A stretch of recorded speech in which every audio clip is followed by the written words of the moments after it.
and welcome to the Convex Conversation with me, broadcaster Helen Fospero. This week's guest has just been to Windsor Castle to receive the OBE from His Royal Highness Prince William for services to the bereaved. We featured former Grange Hill actress and founder of the Good Grief Trust, Linda Magistris, a couple of years ago, and the time seems perfect for an update. Linda lost her partner, BAFTA-winning director Graham Theakston, to a rare cancer in 2014 and really struggled to find the help she needed. So eventually she set up the Good Grief Trust, which has become an invaluable umbrella organisation for lots of different bereavement charities.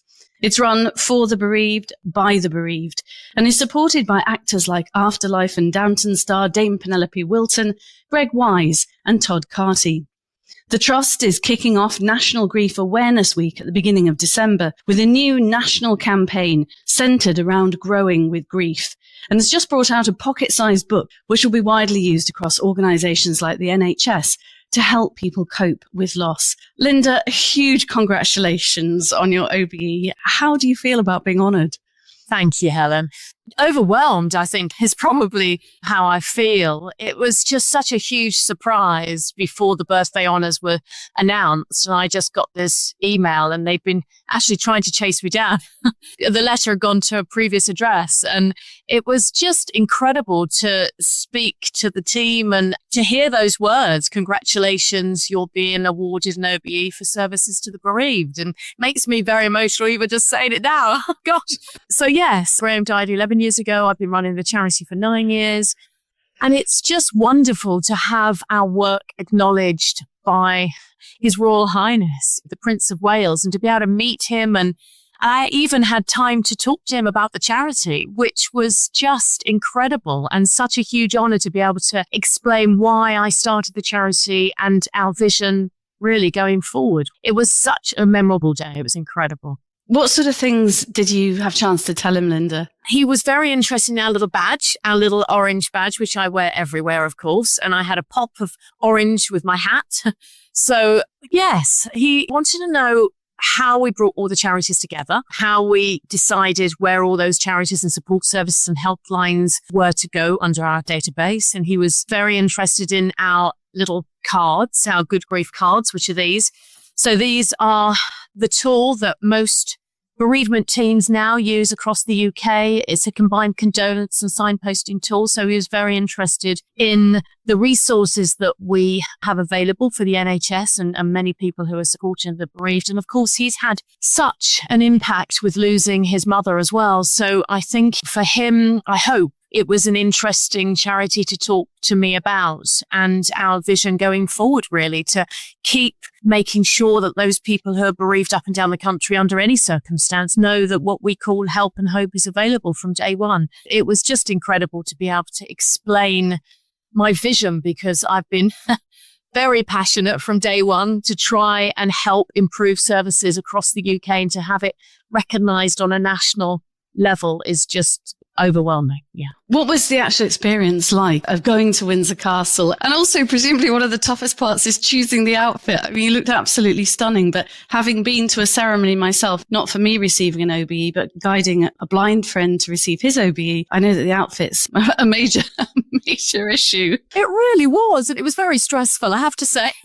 Many months of trying to find the right look because, you know, I wanted to have a fitting tribute to the charity as well as obviously, you know, it was a personal honour, an accolade for me, but I wanted to honour our work at the Good Grief Trust. And I had my mum with me and I had my children, and my mum is 90. You know, we lost my dad 25 years ago. And again, I'm going to go get all emotional again. This week, actually, he died 25 years ago. So to have my mum there who's been through that grief herself and to be able to be in the same room, you know, and a few meters or probably not even that away from the future King of England was just incredible. And we were treated so well.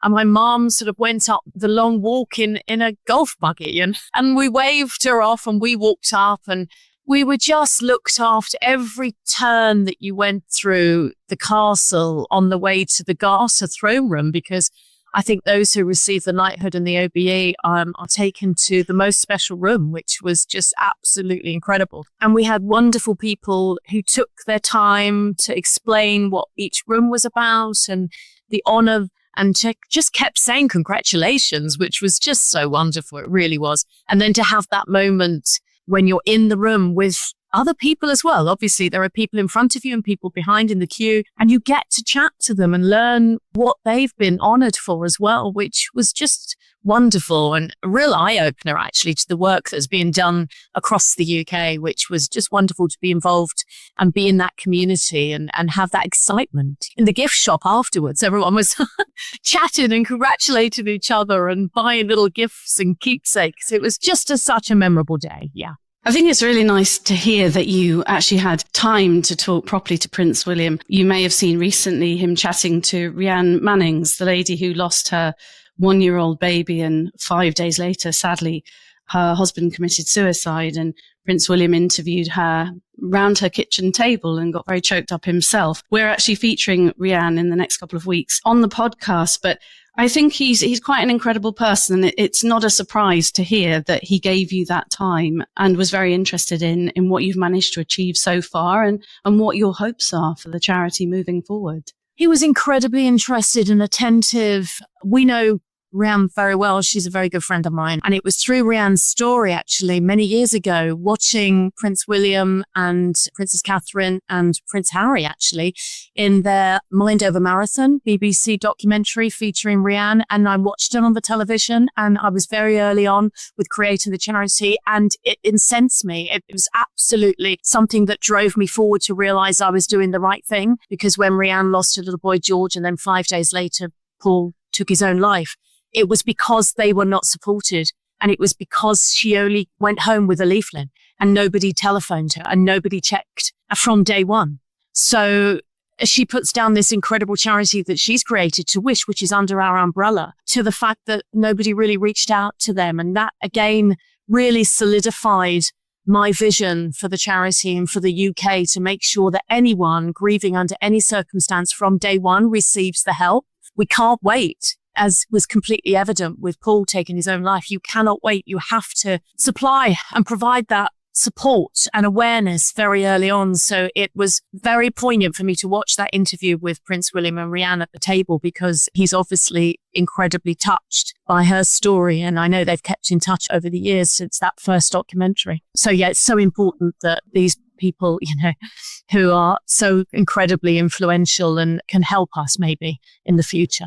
Absolutely. Well, your OBE is for services for the bereaved, and to use the former Prime Minister Theresa May's sentiments, who would have thought that in your case and in Rhiannon's case, such a tremendous force for good could come from such devastating personal tragedy? And that's happened for you and for Rhiannon, and probably for a lot of other people who have struggled.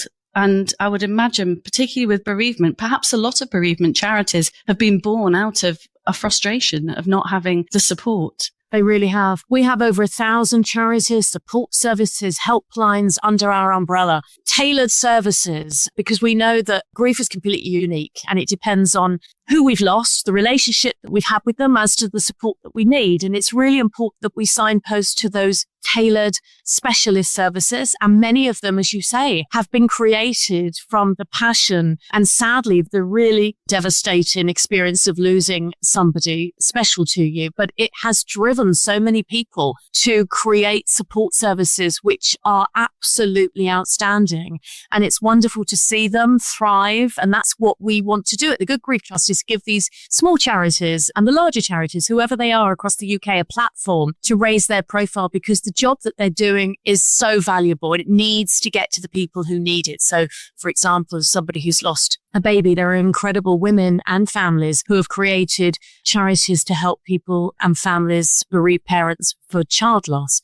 The same things through suicide and heart conditions, etc. So depending on who you've lost and the way that you've lost them, it's very important to find someone who's been through that similar experience, and it can be your lifeline. It absolutely can. You do so many important things, and one thing I've noticed is that you're kicking off National Grief Awareness Week. That's at the beginning of December. What's the idea behind that, Linda, and what are you hoping that accomplishes and achieves?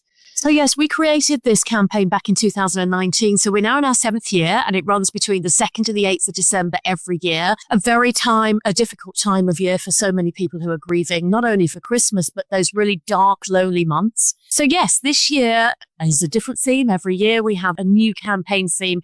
And this year it's growing with grief. So we have these little seed packets, actually. So we've got them here, growing with grief. So we want people to plant a seed in memory of someone special this Christmas. We want them to keep in touch with us, not just for Christmas, but all through the spring. We want them to share photographs of the seed growing. And we hope that this will give people the resilience and the strength to know that actually from those awful, devastating times, new shoots can grow. And we also have our wonderful walk and talk events. So we want people to get out into nature this year. We know the benefit of getting out into the fresh air, mixing with friends and family in our community. So we're having walk and talk events between the 2nd to the 8th of December as well. So please do get involved this year. I think as a nation, we seem to find it awkward to talk about grief. If somebody's lost somebody, you err on the side of caution because you're not quite sure what to say or whether you should say anything. But it's really, really important to have conversations, isn't it, and talk about it. It really is. And please do look on the National Grief Awareness Week website, because throughout the years, we've created so many different posters and messaging.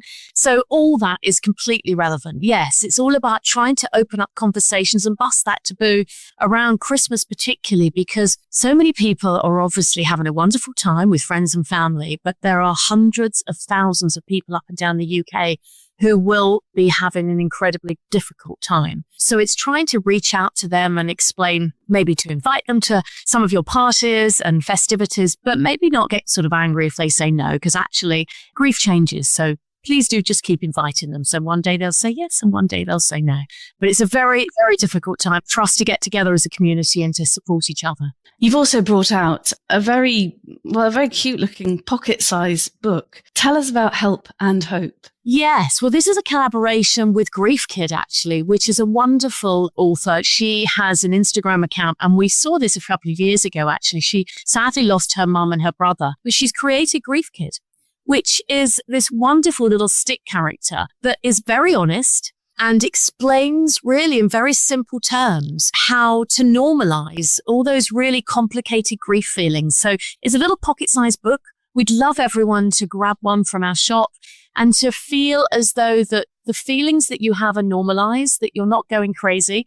But there's also a lovely little gift for friends and family to give to someone who's grieving. And if they don't know what to say, just maybe give this, and then hopefully that will help somebody to understand that you really want to help and support them. You've done such amazing work over the last 9 years, Linda. Where are you going next? What does the next decade hold, do you think, for the Good Grief Trust? Well, to go back to the cards, really, this is so important to us. This signposting tool, we want the cards to be in the hands of every single person who is bereaved across the UK. Over 650,000 people die every year, and we know we have no idea how it's going to affect us until it happens to us.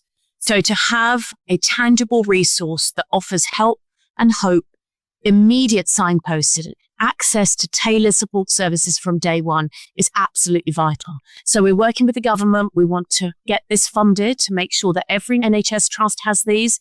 We want to make sure that the GP practices, community services also use this resource, as well as funeral directors, schools and universities. So it's very, very important that we bring these resources together and that we collaborate as a sector and make sure that we create one standardized tool that is available to everybody. It's such a simple idea to get that into all those kinds of places, into hospitals, into doctors' surgeries, universities. I wish you luck with that. I think it's such a great idea. We're going to rejoin, Linda, our original Convex Conversation, starting off when you told us about Graham and the wonderful man that he was.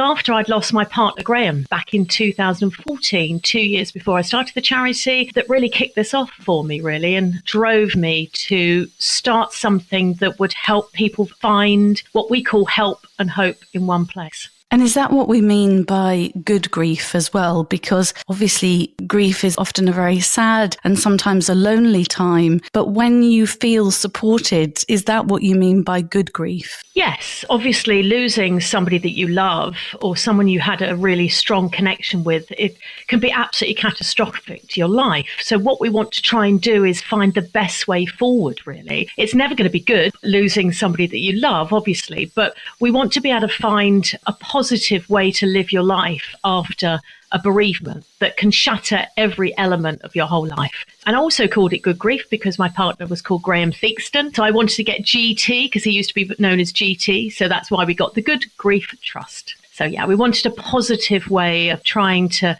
let people know that although the worst thing has happened in their life, by connecting with other people and support services, you can find a way to navigate your way through. And it is funny, isn't it, Linda, that as I said in the introduction, it's going to happen to all of us and we're all going to experience loss as well of loved ones, yet we're not really briefed on how to even deal with anything. It's not anything we learn about at school. And once it hits us like a truck sometimes, doesn't it? Well, exactly. We don't learn about it at school. And again, that's part of our work at the Good Grief Trust, is to try and raise awareness. One of our ambassadors, Greg Wise, who is incredible, he lost his sister Claire, he says we're all in childish denial. You know, I think we are of everything, really, of dying, of death, of bereavement. Nobody wants to talk about it. It's the final taboo, if you like. But thankfully, we've now got to grips with talking about our mind, our health, our mindfulness. But going forward, I think bereavement and grief and loss, particularly post-COVID, is now the time to speak about that. Thankfully, COVID is probably the only good thing that it did, is shine a light on the impact of losing somebody. And sadly, we lost hundreds of thousands of people during the pandemic. But now is the time to do it. Now is the time to get to grips with grief and loss, because it can have so many detrimental effects, but it doesn't need to, as long as we can find that support and a way through it. The story of how and why you set up the trust is so personal, Linda. Tell me a bit about Graham and also how you first met. So I was in a program called Grange Hill. For those who don't know, it was an iconic children's program back in the 70s. It ran for about 30 years and I was a child actor. And that's where I met Graham. He was one of our hotshot directors and he came in and worked with us for a couple of years. We were all kids and he was sort of new to the business. Then he went off and won a BAFTA. He worked in the business for about 30 years and I never saw him. And then I came out of our marriage and he came out of his long-term relationship and we just happened to meet. I was in Wandsworth, he was in Wimbledon, and there was Graham Theakston after 30 years. I couldn't believe it. And we went for lunch and that was it. We were together for 8 years and it was just a wonderful time. But yeah, so sadly, after 8 years, he started his arm, actually his left arm, he was left-handed. He was starting to go into writing, he directed, he won BAFTAs. He was going into writing film scripts, but sadly, he was started to get numb, couldn't understand it. Got treatment over about a year, but it took that time to find out that he had cancer. Suddenly, I was picking him up after just a general test and they said that he had a tumour and it was a rare soft tissue sarcoma and they gave him about 18 months, 2 years to live and he died after 5.5 months. So it was a bit of a shock, to be honest. Oh my goodness, it must have been a terrible shock. And I think you'd had 8 really smashing years, hadn't you, after reconnecting. It's funny you mentioned Grange Hill. I mean, I can still hear the music to Grange Hill. So I must have watched you, Linda. Yeah, I must have watched you in Grange Hill. I was, as a child, I was absolutely hooked on the programme. But you had wonderful times with him. And I think I'm right in saying that when you did bump into each other again, hadn't you been living just around the corner from each other? Literally 10 minutes. It was crazy. For 20 odd years, 10 minutes round the corner. And I'd been in that village probably, every week, as he had. And we'd never met each other. It was just clearly meant to be. I think it really was meant to be. And after he died, the shock, because I'd lost my dad. I lost my dad 23 years ago, he died. And that was bad enough. And he was my rock. I absolutely adored my dad. But losing Graham, losing someone very similar to my age, who, I was having a life with, I had a future with. And then suddenly he died and he was in a pot on his brother-in-law's shelf. And that completely sent me somewhere that I'd never been. And I thought I was literally going crazy. We used to cycle across Wimbledon Common and I used to shout to the sky, "Where are you?" I just couldn't get that this person who had legs, who had arms, who had a brain, who was funny, was in a pot. And I just, for some reason, it didn't happen with my dad, but it happened with Graham. I literally thought I was going round the bend. I thought I was going crazy. So I had to go off to my GP. It changed your whole world, didn't it? Completely. It didn't in any way make sense to me at all. And I just thought this has to be something that someone can help me with. So I went off to my GP and I said, look, I can't even get up off the sofa. I've been all right for about 6 months, actually. And I just plowed into work and then suddenly I hit a wall and I thought, no, I really need some help. I really need to understand this and find a way forward. So he offered another charity, a big national charity. But unfortunately, it was a massive waiting list, about 6 to 8 months where I lived in Wandsworth. So I thought I can't even wait 6 to 8 hours. I just can't. So I had a friend who lives in Kensington and I heard that this charity did counselling. So I just lied and I said I lived in Kensington, knowing that I could get some quick help. And I went along and I had 4 sessions of counselling. I'd never used a counsellor before, never had that need. And it just didn't really help. She was lovely, but it just didn't seem to give me an opening to know where to turn, really. It was, again, I just cried my way through it. Went back to the GP and I said, look, I'm really sorry, it just didn't help me. What else have you got? But there was nothing else that he knew available locally. So he offered me some sleeping tablets or antidepressants, and I'm just not anyone who even takes medication. So for me personally, it wasn't going to help. And that was it. I just walked out and I thought, where am I going to go? What am I going to do? And I actually went back to the hospital where Graham was treated, which is a big London teaching hospital. And I went into the Macmillan suite downstairs and I said, oh, you know, my partner Graham was treated here and you've got all these leaflets for all these incredible cancer support groups and things. I'd really love to know if you did bereavement support nearby. And they said, well, I'm really sorry we don't do anything, but if you'd like to start a group, that would be great. And again, I thought I walked out of there and I was just absolutely bewildered as to why I wasn't being signposted to anything that could help me. So I just Googled and I Googled widow. We weren't married, but I Googled widow, young, loss, grief. And this incredible charity came up called Widow and Young. And it was a big national charity. Thousands of people up and down the country had lost their partner under 50. Thought, oh my gosh, this is it. So I started doing events with them and we went out for dinner and bowling and drinks. And it was incredible because I found people who were normal like me, you know, but they'd lost their husband, their wife, their partner, but they found a way forward and there was hope. And that was it. So I went back to my GP and the hospitals and I said, look, this is an incredible charity. Why didn't you tell me about it? They said, we've never heard of it. And that to me was a bit of a light bulb moment, to be honest. And I thought, no, hang on. If there are big charities out there, big national organisations that can help people with specific losses, and the health professionals don't have access to that, they don't have a database, they don't have the resources. That's crazy. We need to bring those amazing charities to the health professionals as well as to the bereaved. And that was it. That's where it all started. And that's where it all began. Just give us an idea of Graham's age, if you would, Linda. So he was 61 when he died. He was 61, which these days he was 11 years older than me at the time. No, it's not. It's absolutely nothing. No. And grief's hard too when you lose somebody who you love very much. My dad passed away about 18 months ago and he was nearly 88. So with your sensible hat on, you know, he'd had a wonderful life and great family, but grief's still there. So to lose somebody at 61, you know, you haven't even got the comfort of a full life, because I would imagine in your mind, Graham hadn't lived the full life that everybody really deserves. Well, yes. And it doesn't really matter what age anybody dies. You know, there is no hierarchy with grief. You know, we know that now. And I know that, having worked with the grief community for 7 years or longer, actually, 7 years with the charity. I mean, my mum's 88. Sounds like the same sort of age as your dad, but my mum lost my dad at 63 or something. And she misses him every day. She's absolutely brokenhearted. And it doesn't matter, because sometimes it's worse, because the longer they're with you, the more you expect them to be with you. People die of a broken heart. It's an actual thing as well. Older people die of a broken heart because they cannot cope with that. So there's so much loss. There's baby loss all the way through up until, you know, as you say, the older generation. But it doesn't matter. What it is the connection and the relationship you've got with that person. For example, your cousin could be like your mum. Your best friend could be like your dad.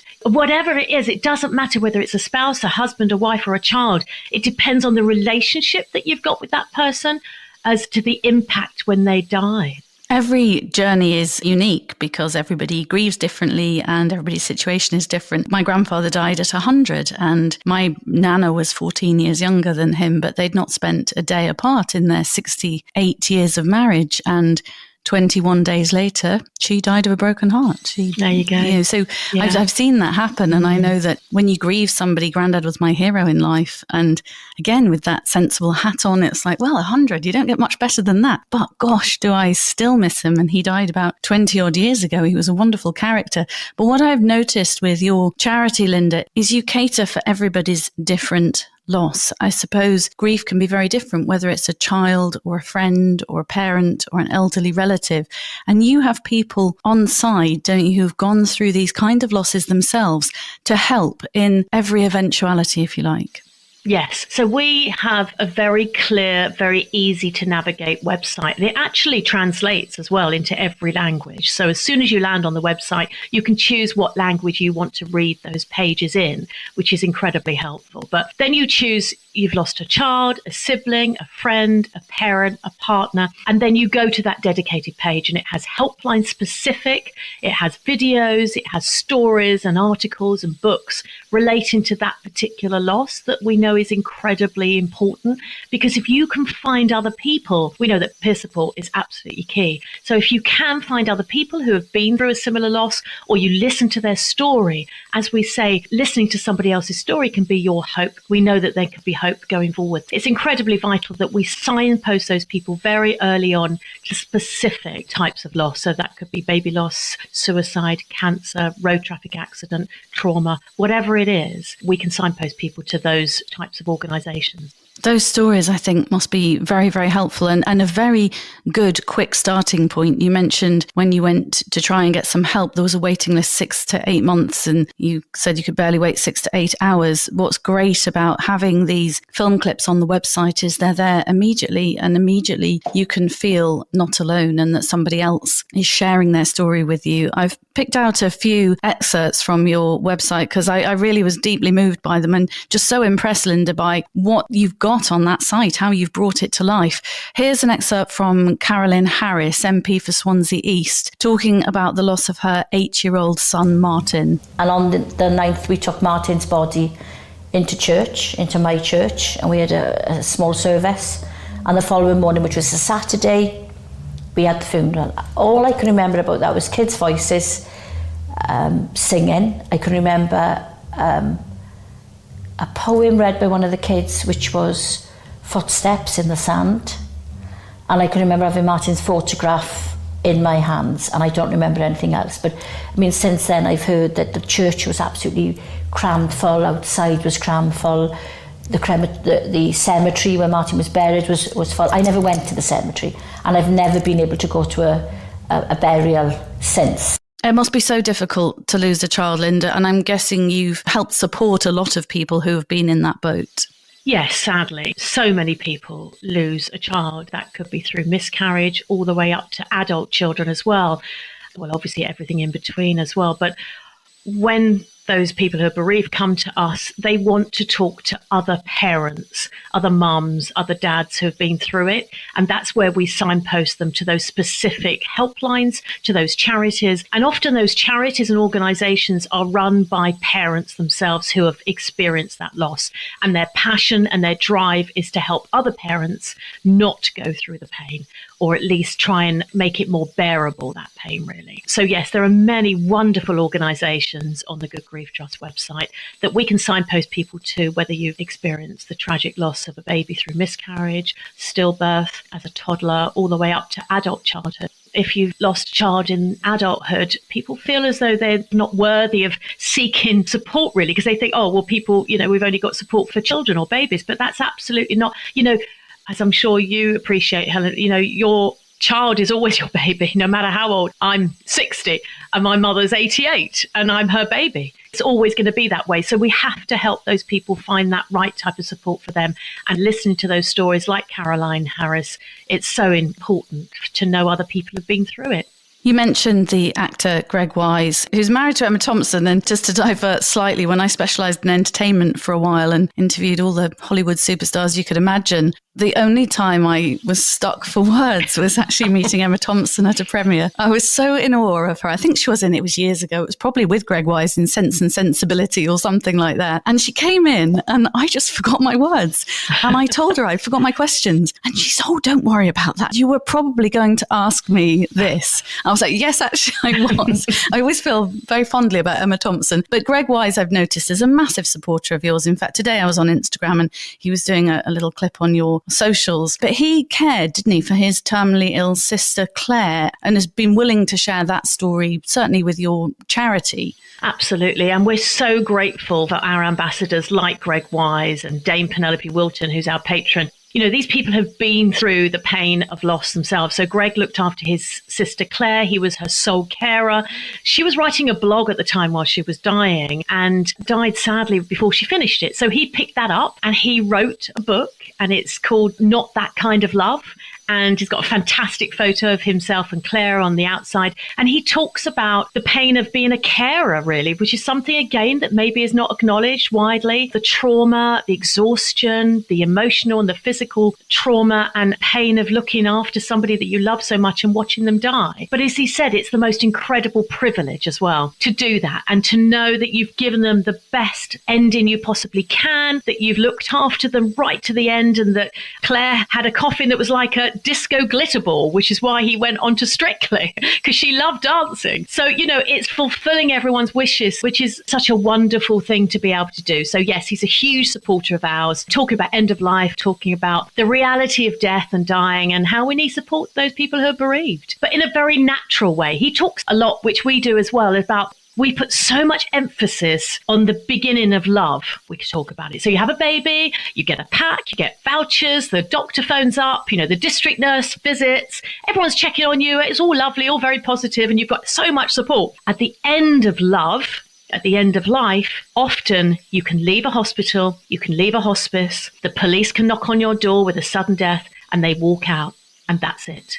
And the most tragic, the most painful time, as Prince William says, the most painful time of your life, you can be alone. And that's wrong. It has to be wrong. We have to acknowledge the most precious time of life is at the end. And if you have the time and you are going through a terminal diagnosis or life-limiting condition, and you have that time to say goodbye, and friends and family have that time to try and say goodbye in the right way, that's a privilege. But it's all incredibly painful. And if there's an unexpected death through heart attack, through road traffic, etc., you haven't had that time to say goodbye. You know, there are so many elements of grief and bereavement. Just being able to know that we are all going to die, and just to try and make the most of our life and support those people while we're here is the best we can possibly do. Yeah, I think so too. We've got a little clip of Greg, actually. He speaks so eloquently and movingly about Claire. Here he is. There are now, as far as I'm aware, 7 million people in this country, 1 in 10 of us who are working as carers. They are the unsung heroes of our society. And I was very fortunate to be able to be with my sister over that period of time, which is, of course, a very heady combination of absolute trauma and utter privilege knitted together, because it is a privilege being able to care and to be able to shadow someone on this very important final journey. And traumatic because you're watching a loved one die. And I was with her when she died, and it was very clear that very soon after that I had to make sure that my family, my wife and my daughter, who were living just up the hill, would come down and be part of this moment, because these are very important moments, and they're the start of being able to grieve and to understand about death. And we had a very emotionally charged few hours, just the three of us together in my sister's flat, with her, and my daughter picked some flowers from the garden and put them on the stand by the bed, and we lit candles, and we all allowed each other to spend the time that we needed with my sister before we started calling the GP and the funeral home. How did you come to get Greg to be a supporter, Linda? Is he somebody you know from your showbiz connections and entertainment life? No, I just met Greg actually very randomly. There was an event at the Royal Festival Hall all about death and dying and coffins. There were all these incredible coffins. One was like a ballet shoe. One was like a train, the most amazing array of coffins. And we had a stand. We were exhibiting very early on with the charity. We've got to get out there, you know. And Greg came up and we chatted and that was it. And I think it was a time actually that Claire was either had just died or was very near. It was very poignant. It was just one of those lovely meeting of minds, I think, really. Well, that sounds another meant to be moment. Something I'm aware of just because I have teenage children and in their schools and friendship circles you hear more about this, suicide. And I was reading up that it's the second leading cause of death for teens and young adults, with a quarter of adults aged between 18 and 24 reported to have seriously considered taking their own life in the past month. That must be very hard as well for people to cope with and to understand for those left behind. Let's just have a little listen to Amy talking about her best friend from the age of 9 who took her own life. It was just the biggest shock ever. And I just remember feeling completely overwhelmed that she would do something like that. I didn't feel angry. I know lots of people talk about feeling angry, especially with suicide.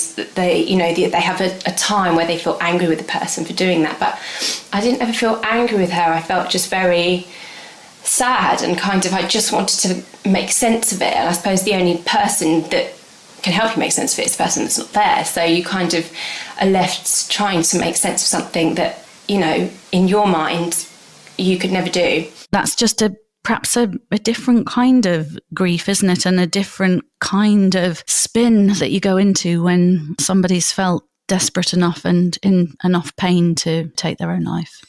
Absolutely. And we know these dark months of January and February are absolutely the worst time for suicide. And we know that young people turn to self-harm. There's drug abuse, there's alcohol abuse. There's so much involved with losing somebody at that really young, very impressionable age as well. We've done a lot of work with universities as well to try and bring support into universities so that people feel as though they can talk about their grief and they can talk about that with their peers. And that we make sure that we normalize it, because often it's behind closed doors and that's what we don't want. We want people to be able to be more open. And obviously, if you're struggling and you don't know where to turn, there are some fantastic charities. Please do look on the Good Grief Trust.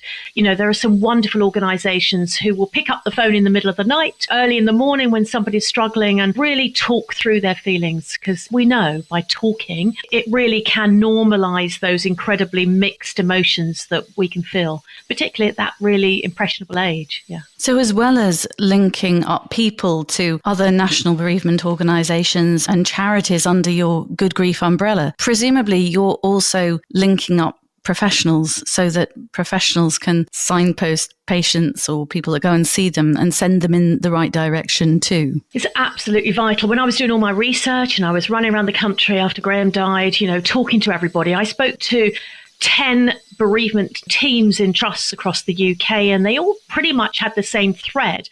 They were all passionate about trying to raise awareness of bereavement support. Again, they didn't have a comprehensive resource. Now they do. They have something called the Good Grief Card. So I was passionate not only to have an online resource, but to have a tangible card that those bereavement teams, those end-of-life teams, the GPs, the health practitioners could hand over to that bereaved family. So we now have a condolence card that is actually with those professionals in every NHS trust in England, and also over 4,000 GPs use our card, and we're working our way across the 4 nations so that those teams, those staff members within those trusts know that they are absolutely doing the best they can for that family, because often bereavement and grief and loss isn't taught to young doctors, to young nurses, and then suddenly they're confronted by the most horrific scenes in their wards and A&E, and people are losing the most precious person in their life. So they need to know where to turn. And that's where our resources come into play.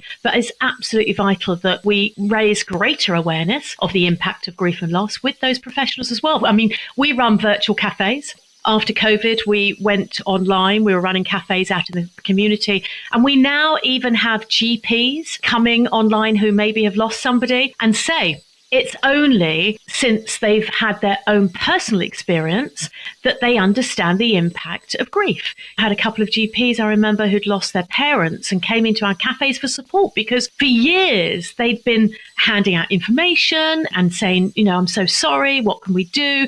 But it was only when they had their own personal experience of bereavement, they realised the depth of pain and confusion and everything that went with that. So yes, we do need to raise greater awareness. What we're also doing is working with those staff members in trusts and in hospitals, and we're putting together bereavement cafes for staff as well. So those staff feel supported. So not only if they've had their own personal bereavement, but also if they're supporting somebody within that trust or in the hospital who is going through grief and loss as well. So it's really important to support the staff as well through their own bereavement experience. Your work sounds extraordinary, and it sounds like you've dedicated your world to pulling all this together, almost like it was meant to be in some strange way, because you've thought of everything, Linda, and you've pulled all these different areas together. What's that journey been like for you, being a founder and a CEO of what has grown into a significant and really appreciated charity?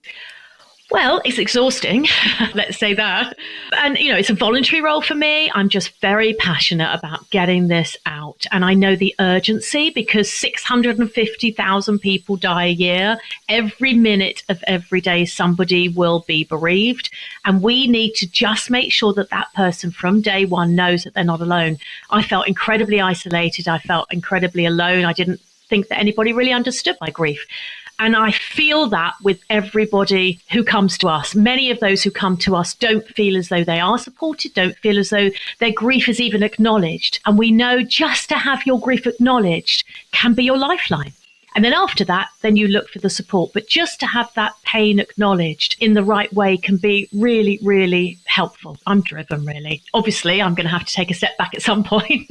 But we're very lucky with the Good Grief Trust because we have a wonderful team. I have an incredible set of people who are passionate, who are working hard, ambassadors, patrons, the team working with the trust ourselves. We've got some wonderful volunteers, and we call ourselves, we're run by the bereaved for the bereaved. And I think that's why we have really resonated with the bereaved community. I mean, our social is huge. It's all organic. We don't spend a penny on our Facebook, Twitter, Instagram, except the volunteers who sit and, work so hard running them. But we have, over 100,000 followers, and our Facebook has reached 13 million. It's just incredible. But people come to us because I think we get it. As they say in the grief world, you sort of join the club that you don't want to join. We're all in it together, really. I mean, there's a lot of work to be done. So what I feel very proud of with the Good Grief Trust is the achievements that we've made over these past 7 years, because we have some really key pioneering initiatives. So we've got the database. In the UK, we never had a database before the Good Grief Trust that brought everything together for those health professionals as well as for the bereaved. We've got this card. It's a tangible condolence card that also signposts out to tailored help and hope in one place. We have key initiatives. We've got an amazing new campaign that we've just launched, which is our Help and Hope plaques. And these are plaques that are going out on benches across the UK. It's such a simple initiative that actually was born out of Ricky Gervais's afterlife, because our lovely patron, Dame Penelope Wilton, sits on a bench during that programme chatting with Ricky Gervais's character, Tony, and she's lost her husband, he's lost his wife, and they chat and they connect in the community, which again, we know is such a wonderful thing to do for people who are bereaved.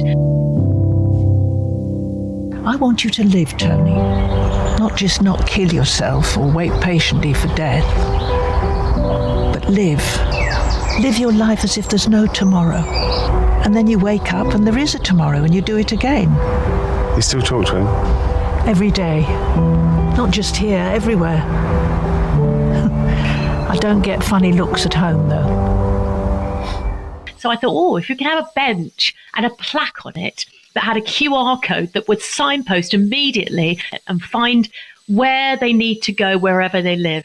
And that could be out in the Outer Hebrides, in the city centres, wherever they are. So that's another initiative that we launched last year.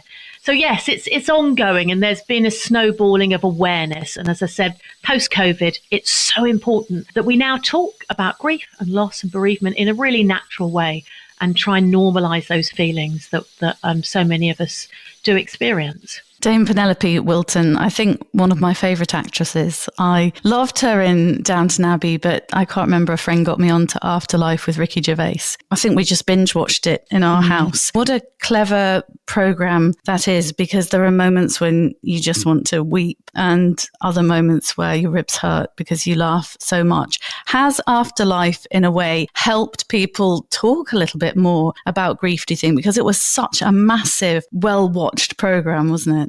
It's huge, absolutely huge.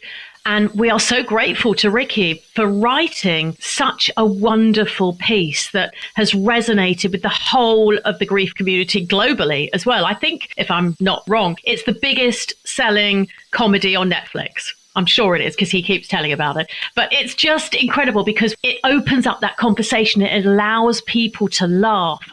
Just, again, another campaign that we have is National Grief Awareness Week, which is the Christmas campaign. And we have lots of posters and messaging. And it often aligns with the messaging in Afterlife. And we say, just because I'm smiling doesn't mean I'm not grieving. He laughs, he jokes. It's very rude. It's very funny. It's very poignant. It's very sad. And that's all those emotions mixed up in grief. And we should be allowed. There are no rules in grief. We should be able to find joy alongside pain. You really should. There should be no rules. It's your grief and you do what you like. It's your grief. You need to express it the way that you need to express it. So yes, it's been incredibly helpful to the grief community, Afterlife. Yeah.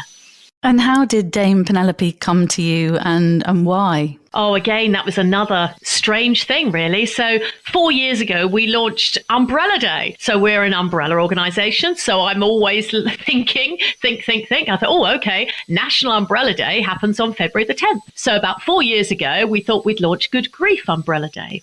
So we actually have umbrellas. We've got our little emblem is a little orange umbrella that we wear on our lapels. And these little orange badges are available for people because, again, they open up conversations and they raise awareness of all those incredible charities under our umbrella. So we thought, let's see if Dame Penelope Wilton might very well come on board with us, because we knew that she was connected with Afterlife. This was way before my Sit With Hope campaign. We knew that she was connected, and one of our incredible PR consultants got in touch with her agent and just said, do you think you might come on for Umbrella Day and sit in the park with an umbrella on a bench? She said yes.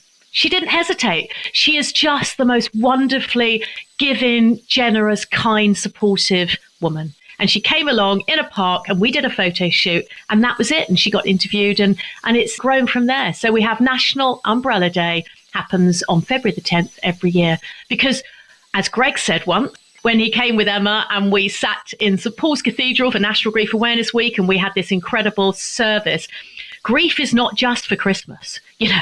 It's not just the puppy that we just talk about National Grief Awareness Week and we talk about it in those really difficult times of the year. Every day is difficult for those people who are grieving. So what we try to do at the Good Grief Trust is keep peppering those campaigns across the year so that we raise awareness all the time, really.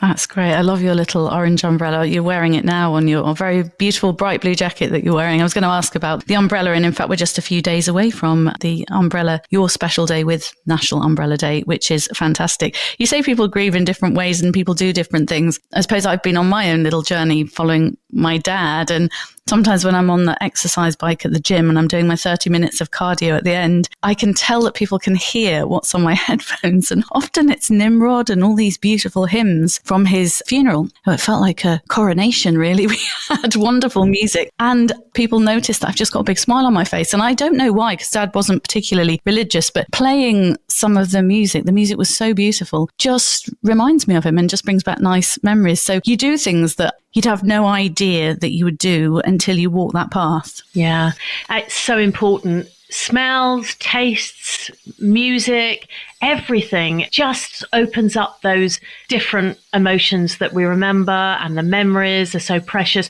I mean, they can be painful. A lot of people can't listen to music, can't listen to videos, can't watch sort of footage of those people who have died or listen to a voicemail or something early on, but some find it comforting. It's so particular to your own loss, what you can do. And again, it changes. One day I could listen to my dad's voice, tomorrow I couldn't. It depends how you feel. But yes, music, smells. I mean, we have lots of people who, you know, on their anniversary of their death, maybe they go and eat fish and chips on the beach, you know, because their mum or their dad or whoever it was that they've lost loved fish and chips, or eat a particular cake or drink a particular wine or spray a particular perfume. It's so personal to us, and that's what's so wonderful. We can honor those people, as you said, and we can really celebrate their life. And I think that's something that I think is changing trends, maybe post-COVID as well, is that we try to now tend to celebrate people's lives in funerals and really try and express who they were as a personality, and try and explain to friends and family and the wider community, you know, how important they were in our life. And I think that's wonderful. There's a lot to be celebrated, because we do have to celebrate life.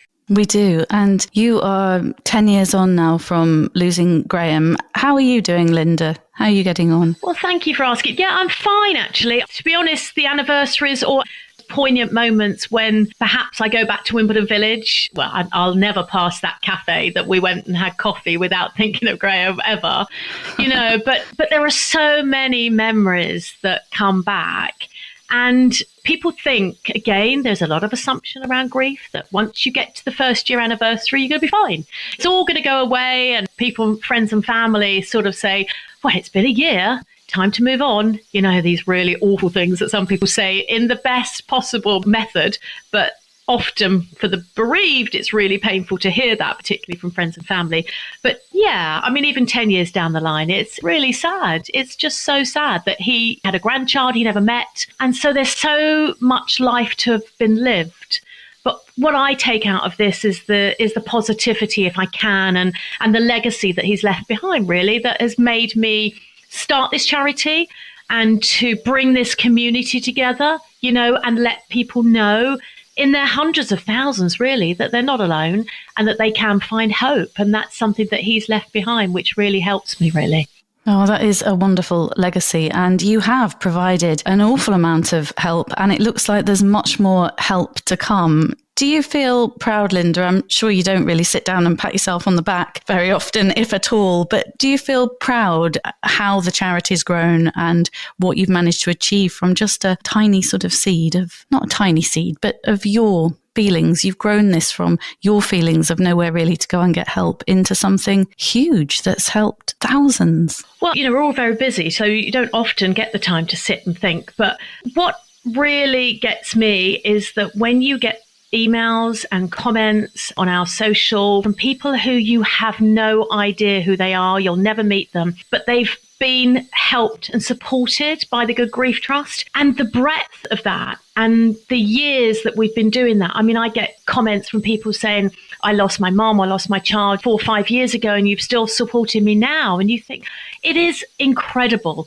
And somebody said to me very early on, you'll never know the ripple that you've created. Sorry, it makes me very emotional now. I'm going to start crying.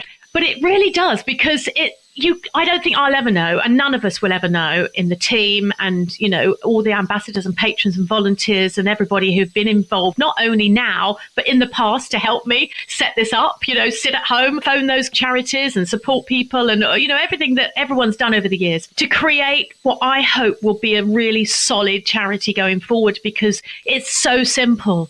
It's not rocket science. We're just human beings that need each other. So if we can just signpost people to the places that they need to go very quickly, and then those experts who have been working in the field much longer than me, some charities have been going 30, 40, 50, 60 years. Some are very in their infancy and still doing the most incredible job.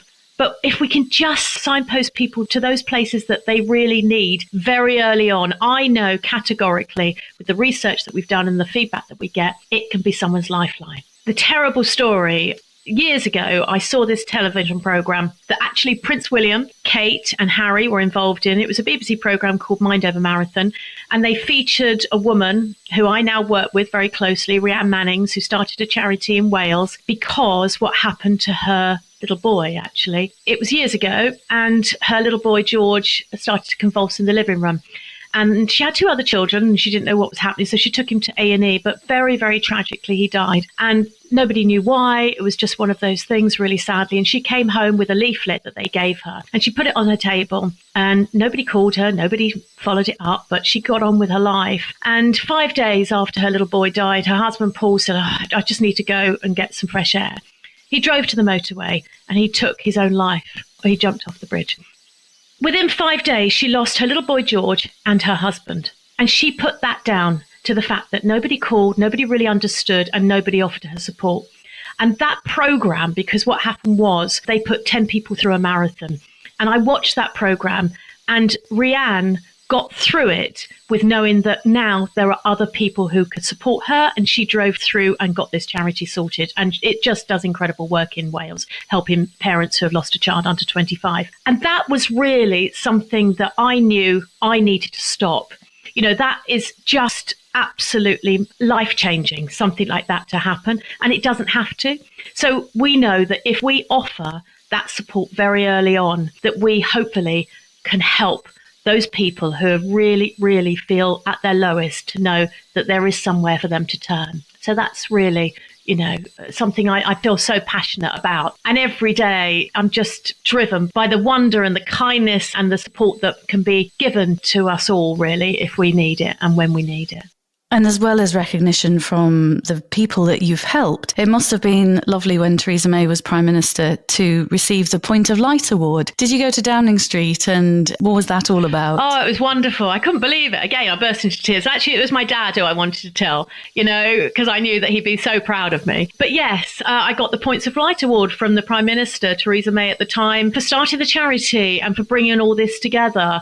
Oh, I was just so proud. I couldn't believe that, because to be part of that community of award winners by the Prime Minister was pretty special. And all those things are just wonderful when you hear, you know, the Good Grief Trust mentioned in Parliament and Westminster during COVID as somewhere to turn to is amazing as well, you know. And we started the all-party parliamentary group for bereavement support as well back in 2017. So we work very closely with the secretariat to that group, and we have over 150 members, MPs, peers, charities, support groups, individuals. So we're driving forward as many as those initiatives, those campaigns, those petitions as we possibly can. But fundamentally, we're a community. Fundamentally, we now know that there is somewhere to turn, which is really, really powerful, I think. If anyone is struggling to know how to support a family member or a friend, I'd love to just read this quote, which is probably one of our most shared quotes on our social. And it says, if you know someone who has lost a very important person and you're afraid to mention them because you think that that might make them sad by reminding them they died, you're not reminding them. They didn't forget that they died. What you're reminding them of is that you remember that they lived. And that's a good thing. That's a beautiful quote. Yeah, it really is. And it's something that we miss a lot as friends and family in trying to support people. We walk away. We don't know what to say. It's incredibly awkward. We don't pick up the phone because we think we might say the wrong thing. We walk across the road to avoid people because we don't want to hurt them. But that's actually the worst thing to do. Please just reach out and say, look, I don't know what to say, but I'm here for you. That's it. Turn up at the door, knock on the door, leave a lasagna, take the children out, walk the dog, whatever it is you want to do, but just don't leave that person. Just let them know that you're there for them. And that can be incredibly, incredibly helpful. That's such a lovely quote to end on. Thank you so much, Linda. We've been really fascinated to hear all about the Good Grief Trust, but I also do just have to ask you, what was it like being a child actor in Grange Hill? Was it as good fun as the programme was? Because we all wanted to go to Grange Hill School because you got into so many scrapes in those days on the TV programme. It was the best. Absolutely the best. I had a ball.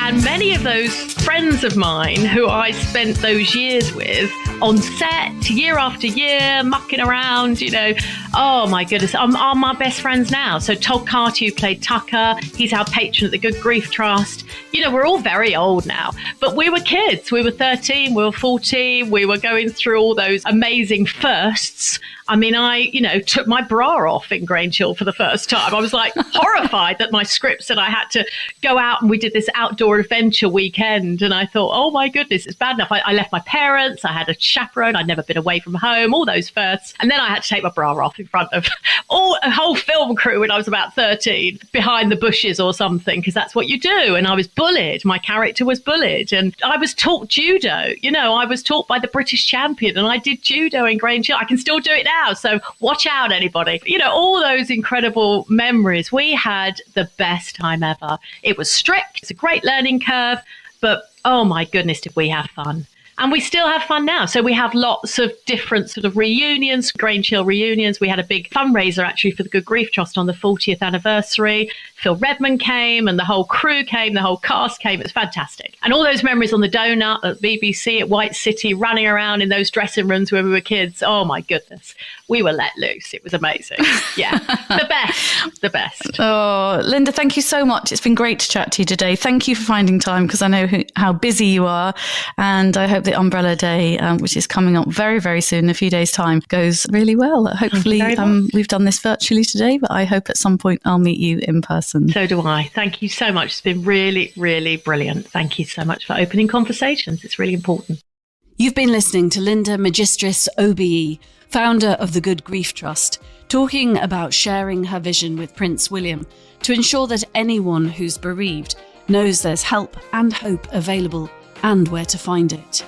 Download and subscribe to our series at convex.podbean.com or search the Convex Conversation on Spotify, Apple, or wherever you listen to yours. I'll be back next week with deaf comedian and actress Samantha Baines, listening to anecdotes from filming The Crown and Call the Midwife, and working with people like Miriam Margolis, John Lithgow and Channing Tatum. Join me then.